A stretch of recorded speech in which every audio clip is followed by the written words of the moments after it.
بسم اللہ الرحمن الرحیم۔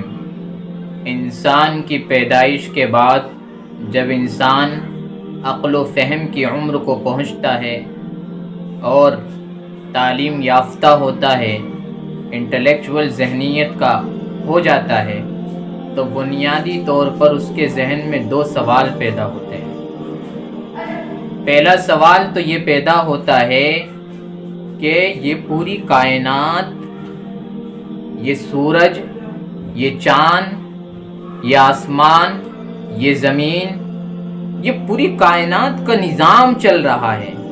سورج اپنے وقت پر روشنی دیتا ہے، چاند اپنے وقت پر نکلتا ہے، غروب ہوتا ہے، یہ آسمان بغیر ستونوں کے کھڑے کر دیے گئے، اور یہ زمین پانی پر بچھا دی گئی، اور جب زمین کے اندر ایک طریقے سے زلزلہ آنے لگا تو اس کو مضبوط کرنے کے لیے اس پر پہاڑ کو میخوں کی مانند لگا دیا گیا۔ یہ پوری کائنات کا نظام چل رہا ہے، اور اس کائنات کے اندر بے شمار چیزیں اللہ تعالیٰ نے پیدا کی ہے۔ وہ کیوں بنائی گئی؟ کس لیے بنائی گئی ہے؟ کس کے لیے بنائی گئی ہے؟ کس نے بنائی ہے؟ اس سوال کا جواب اللہ کے نبی علیہ السلام حدیث میں دیتے ہیں، ان الدنیا خلقت لکم۔ اس پوری کائنات کو، اس سورج کو، اس چاند کو، ان ستاروں کو، ان آسمانوں کو، ان زمینوں کو، جو زمین تمہیں غلہ دیتی ہے، جو زمین سے تم پھل اگاتے ہو اور اس پھل کو کھاتے ہو، یہ پوری کائنات کی تمام چیزیں اللہ تعالیٰ نے انسانیت کے فائدے کے لیے، منفعت کے لیے پیدا کی ہے۔ ان الدنیا خلقت لکم، دنیا کو تمہارے لیے بنایا گیا ہے، دنیا کو تمہارے فائدے کے لیے بنایا گیا ہے۔ جس رب نے، جس خالق نے، جو خالق اس پوری کائنات کا مالک ہے، اس تمہاری جان کا مالک ہے، تمہاری روح کا مالک ہے، تمہارے بدن کا مالک ہے، تمہاری باڈی کا مالک ہے، اس نے پوری کائنات کو تمہارے نفع کے لیے، فائدے کے لیے بنایا۔ اب دوسرا سوال یہ پیدا ہوتا ہے کہ جب پوری کائنات ہمارے لیے بنائی گئی ہے، جب یہ چاند سورج ہمیں فائدہ پہنچانے کے لیے بنائے گئے ہیں، یہ درخت، یہ شجر، یہ سمندر، یہ جھرنے، یہ دریا، یہ سب ہمارے لیے بنائے گئے ہیں، تو ہمیں کس لیے بنایا گیا ہے؟ ہمیں کیوں پیدا کیا گیا ہے؟ ہمارے اس دنیا میں آنے کا مقصد اور پرپس کیا ہے؟ جب انسان کا مقصد، پرپس کلیئر ہوتا ہے تو انسان اپنی زندگی میں اپنی منزل مقصود تک پہنچنے میں راہیابی حاصل کر لیتا ہے، رہنمائی لے لیتا ہے، گائیڈنس لے لیتا ہے۔ یہ جب ہوتا ہے جب کہ اس کا پرپس کلیئر ہوتا ہے۔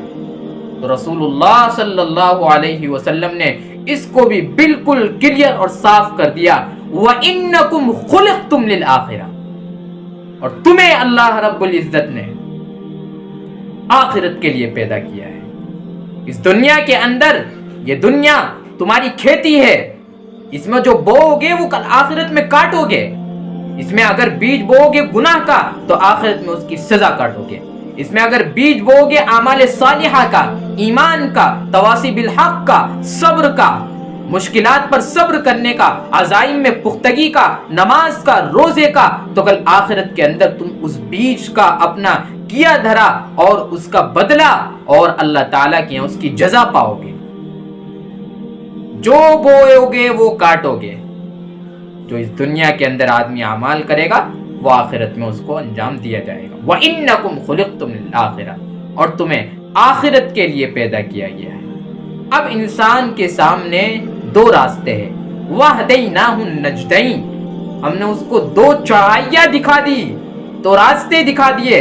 ایک راستہ ہے جنت میں جانے والا، ایک راستہ ہے جہنم میں جانے والا۔ اب یہ انسان چاہے تو اپنے آپ کو اعمال صالحہ کر کے، ایمان لا کر، تواصی بالحق کر کے، تواصی بالصبر کر کے اپنے آپ کو اس جنت والے راستے پر لے جائے، جس کی منزل مقصود اور جس کا منتہا اور جس کی اختتام جنت ہے، اور چاہے تو اپنے آپ کو دنیا کی گندگیوں میں ملوث کر کے، جرائم میں مبتلا ہو کر، گناہوں کو انجام دے کر اس راستے کو اختیار کر لے اور اپنے آپ کو اس راستے پر لے جا کر جس راستے کی انتہا اور اختتام اور منزل مقصود جہنم ہے، چاہے یہ اپنے راستے کا اپنے آپ کو مستحق بنائے، چاہے اس راستے پہ جا کر اپنے آپ کو جنت کا مستحق بنائے۔ اب ہمارے پاس دو راستے ہیں، ان دو راستوں میں سے ہمارا اختیار ہے، ہم جو چاہے راستے کو۔ اللہ تعالیٰ نے اس دنیا کے اندر انسان کو مجبور بے بس نہیں بنایا، دو راستے دکھا دیے ہیں، دونوں راستوں میں سے جو چاہے انسان کرے،